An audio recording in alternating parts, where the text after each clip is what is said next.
Today's video is a collaboration with the creative design team, and we are bringing you inspiration ideas for Christmas in July.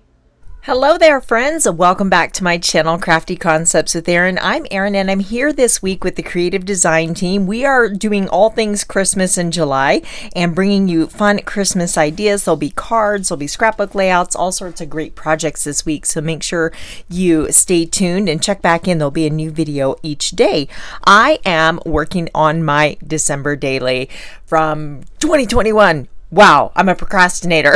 No, not that bad. I actually work on my December daily a year behind, so I'm not that far behind. And I'm almost done, but I'm going to finish a couple pages today using the Creative Design Team Days of December sketchbook.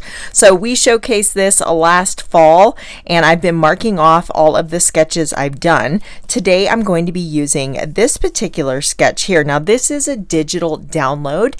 I went ahead and sent this off to my local office supply store and had it printed. You can print it and put it in a binder. You can leave it as a digital file on your computer or iPad, whatever you want to do. But I loved having it printed, and I think it just looks so nice. I got a cover on it, and it's a keepsake for me, and I will use this over and over again because these 6x8 sketches are great for so much more. There is even a list in the front, like a kind of a Christmas checklist, if you will, days of December prompts. So there's a prompt list for getting all those photos that you may want to document. So let me go ahead and clear this out of the way. I have a couple photos here today. I printed these on one 4x6. It's just shy because my photos were a little smaller. So it's actually 3 3/4 by 5 3/4. This is day or Christmas memory number 22 or day 22, depending on how you do it. And I'm wrapping presents, and I love this because my animals were just all about this activity. There's Moss keeping me company, and then the cats, of course, love to get on the presents, and they got to check each one out. They go in the bags, and it's just too funny. It's a big part of our Christmas wrapping experience. So this is little Toad here, and she's posing for the camera so nicely. So I just wanted to document this fun memory. Now I do want to show you this sketch that I'm using has one large 6x4 photo, and I am going to use two roughly 3x4 photos in that spot. So what's great about these sketchbooks is they give you all of the cutting guides, and it makes it so easy. I am doing a little stash busting. I am using the Christmas Story paper collection. This was last year's Christmas collection, and I bought a lot of it so that I had enough to go along with my whole December daily and use the same papers through the whole collection or through the whole album. So this is just a wood grain. It's a very nice neutral wood grain. That's going to be my background, and then I have this piece here, and that's going to go right about there, and then there'll be a little bit of that red showing on either side. Now, if I had printed this a true 4x6, I could have just done a strip of paper at the top and bottom. I may cut out the center of that just because I could always make a tag out of it or something of that nature. So that's going to be the base for my layout. Now, they had a bunch of tags over here. So let me grab this sticker sheet here. Actually, look, see, I even tucked my family Christmas card in there. Oh, here it is. So there's a bunch of these little banner cut pieces from the sticker sheet here. I had a couple sticker sheets, so I've got duplicates of some of them. So I thought that these would be great. I really like this little kind of plaid toffee color because it reminds me of my tree skirt. It's burlap with a red plaid on the bottom. And then I want to bring in some blacks to kind of highlight my animals there. So they had them just on the sketch. We have this little cluster of little banner tail pieces of paper here. Now this was handy because I had the stickers, but you could, this is a great use for scrap pieces of paper. So that's looking good. This is coming together so quickly. At the top, they have a little row of scallops, and I'm gonna, again, I've got black introduced here. I'm gonna bring a little bit of black up top with a scallop border. Now, if you have a scallop punch, that's awesome. If you have a small circle punch or circle die, you could do little, cut a bunch of circles and cut them in half and then tuck them in and make them look like scallops. I've got this old corner rounder punch, and it actually makes a pretty decent little scallop. So you have to remove the guard, and then you just flip it over so you can see the bottom, and then line up your little corners there. It's kind of hard to see on the black paper actually, but you can create a easy little scallop border with your corner rounder punch. Now, this won't work with all corner rounder punches. It kind of depends on how they are created, of course, but if you have this one, it is definitely something you could do with it. So what's funny is I do have a scallop die also. I have a couple of them, but I guess this was just easier for me to grab. And, I'm not a lazy crafter, but, we want the path of least resistance, right? You guys know what I mean. One last little scallop. And if you have any that didn't quite punch correctly, you could just, trim it up with your scissors. That is going to look good. We'll slide this right under here. Oh, cute. That adds so much character. I also have the pocket cards that go along with this collection, and anytime I have little tiny scraps or die cut pieces, I always throw them in the bag with the pocket card because it's just nice to keep everything in all these smaller pieces in one location. So I want to bring in more of this toffee color up to the top there. I always like to introduce the colors in a couple different places. So I could just cut off the top of this tag and have a tag up there. That's varying from the sketch a little bit, but that's okay. Sketches are more like jumping off points anyway. And the pocket cards are fun for all sorts of things. Titles, journaling spots. There's this little toffee color up there. What's this? Oh, there's a nice, it's a little bit different plaid, but that might be kind of nice. Let's see. So this is intended for journaling that you could use, but I am thinking of maybe just trimming that off. I don't know if I want the green. We may not introduce the green.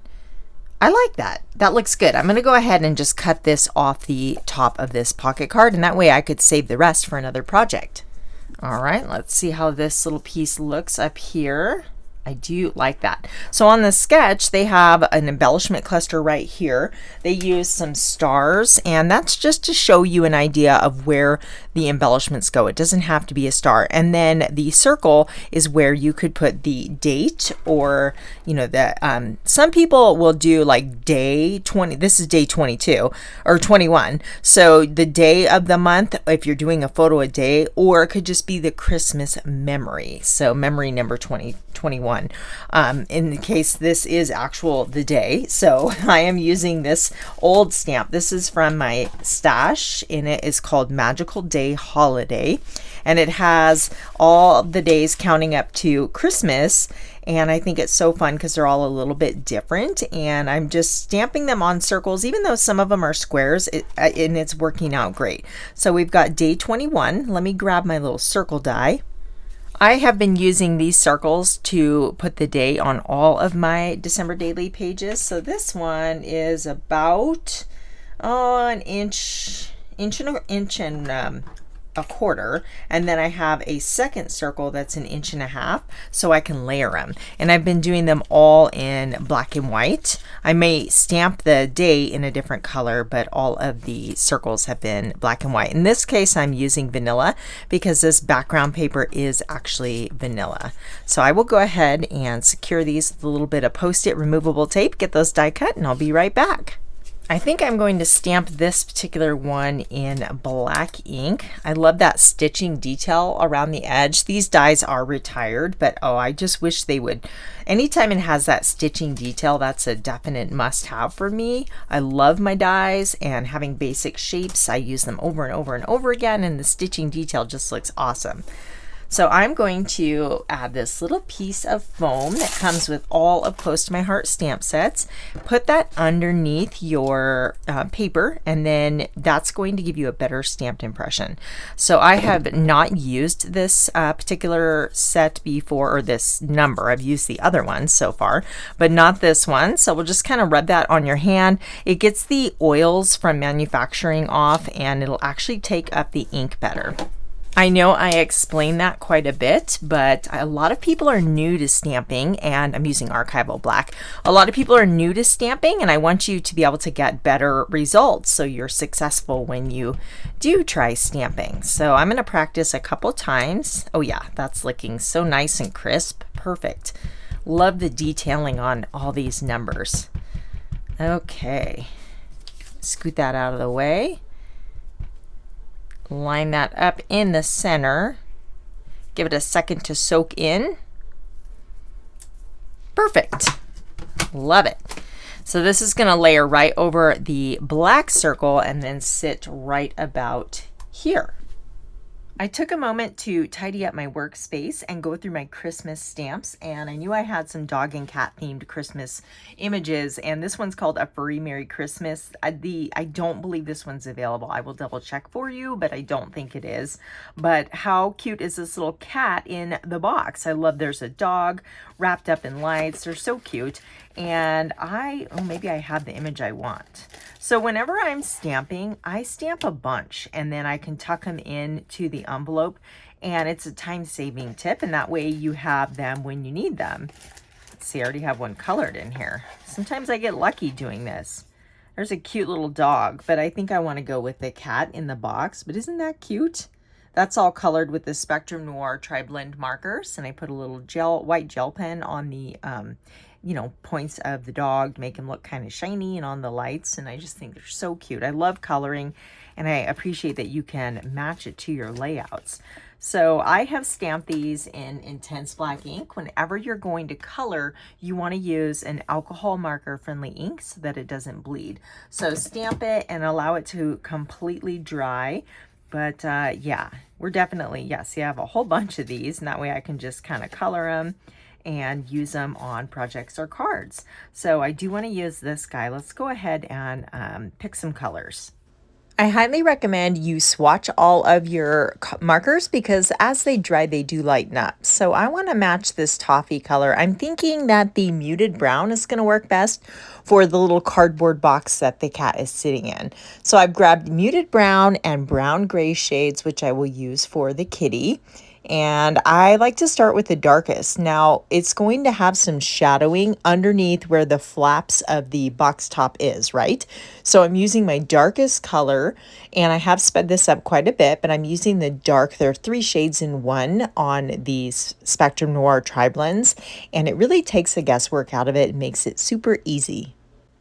I'm also adding the darkest shade under the kitty's paws, so that will kind of have a little shading. And now I'm extending it with the medium color, just kind of blending out that dark area a little bit more, and then we'll fill it in and blend it all in with the lightest. It makes sense for me to have the light source looking directly, like the cat's looking into the light, because it's looking straight ahead. So if that helps place your, shadows, just think of it that way. Which way is the light source coming in at? So now this is the brown gray shades, which is the darkest of there's brown gray shades and brown gray blend. I'm using the darkest color to go just around the outline of the kitty. And then I'm going to switch to I decided that's probably too dark, so I switched to the brown gray blend, and then I'm going to just repeat the process. I'm using the medium shade to pull in from the edges, and then I'm going to color in the center of the kitty's face with the lightest color. And you can just keep going over this until you get your desired blend. You really want to use a smooth paper to get your best results too when you're coloring. So this is the pale pink color, and I'm going to add just a touch of pink to his cheeks and the inside of the ears, and then using dark red for the ribbon. So this is fun because you can, pick and choose colors to coordinate with your layout. And in this case, the red goes very well with the color scheme I've selected. You can always go in and add more of the dark to create a deeper shadow as well. So just kind of play with it until you are happy with the way it is looking. I do have the coordinating dies, so I'll go ahead and I still keep thinking about that dog. So cute, but we're gonna go with the cat. So let me go ahead and get the coordinating die, and then I will get this die cut off camera. Isn't that so adorable? So cute. So we are going to put this right about here. So that is going to cover this tiny little tag. So I want to move that one down. I mean, I've got some, unimportant space in the lower part of the photo there. So we'll go just like that. And then I do like that layered over the top. I'll probably add some foam tape. And then we'll go just like this. And then this one can come out from the bottom of the box and no one will know. It's just a little shorty piece there. We can bring this one down a little lower too. Cute. Since the Christmas tree's in the background, I wanted to bring in some greenery, and I chose this one, the Merriest season. Now this is still available, not with the coordinating dies, but the actual stamp set itself is, and it's got some berries, some greenery sprigs like pine boughs, the Merriest season, which makes a nice title, and then some other different sprigs you can add to your floral swag or pine swag. Look, I've got, see, this is something I do all the time. I've got stamped images, I've got cut images. Do I have any berries? Well, that'd make it really easy. Oh, I do have berries. There they are. Okay, so there's more if I need them. I do have the dies, but these are fussy cut. The dies would leave a little bit more white, but I just wanted them really close. Apparently, when I cut these, I don't remember why I did that, but I think that these will just add a little bit, and be tie in with the Christmas tree there, add a little greenery, and I just love layering on my layouts. Let's scoot this guy over and maybe put one over here, possibly, kind of coming up a little bit. And I need to commit and get some of these adhered down. So that's kind of fun. We could put these berries right here, a little bit of red. Let's pull these out. I do want to add my journaling right here. So I need to make sure that I leave enough space for the journaling. Tuck those little guys right there. I will fuss with everything off camera so you guys don't have to watch me constantly doing that. Now that I've added the greenery, I think I am going to bump this down. Remember we had that green little line on that pocket card? That looks really good. Oh, perfect. Now it pulls the green up to the top there. I went ahead and got everything adhered down except a few embellishments, and I found this sticker on the sticker sheet. It says all wrapped up. Probably can't see that there. And I love the gold foiling that came in this collection, but I thought with the Christmas presents all wrapped up was perfect, and I want a little something at the top. We need a little embellishing up here, so I think that one will look pretty cute right there. And maybe let's add one more sprig kind of turning down, going down a little bit. I didn't have a whole lot of or I don't want to too much bulk in this layout because it's getting pretty chunky, so I cut an extra few die cut pieces and stacked them together, so it gives it just a little bit of dimension without the bulk of foam tape. Let me go ahead and zoom this in a little closer. I am using this old stamp set called Capture This Day to Day, and it has journaling lines on it. So there's one that the smaller section of 3 lines is going to fit perfectly, and I love that you can just keep, extending it further down. So we'll stamp 3. You can draw these with a pencil line, but it's kind of nice having the stamps because then you can use different ink colors to coordinate. So I wanted the lines to be kind of faint, so I'm using mink, which coordinates with the background color, and that looks pretty good. Now I move that out of the way to stamp, but then I'm going to add my journaling underneath it. This is the Black Le Pen journaling pen, and I am just writing how the animals were keeping me company while wrapping gifts, and then of course how Toad was checking out all the boxes and going in the bags and just, generally having a good kitty time. I'm trying to add a little bit of my handwriting in this album, so I'm being very intentional about that. But I'm going to call this layout done. I followed the sketch really closely, and I love how this turned out. I just, used different stamps and embellishments to complement my photos and story.